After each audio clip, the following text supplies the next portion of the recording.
ஜெயலலிதா அவர்கள் பல திறமைகள் கொண்ட ஒரு தனித்துவமான பெண்மணி. தமிழ், ஆங்கிலம், தெலுங்கு, கன்னடம், மலையாளம், இந்தி என பல மொழிகளை சரளமாக பேசக்கூடியவர்.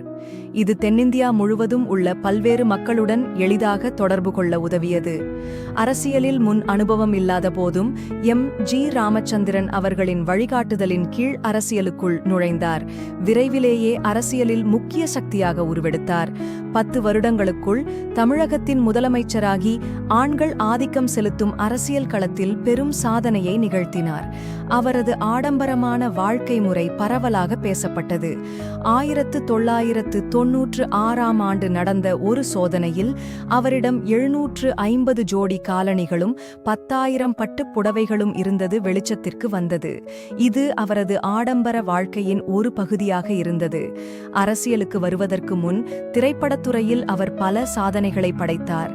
1960களில் நீச்சல் உடையில் நடித்த முதல் இந்திய நடிகைகளில் ஒருவர் அவர்.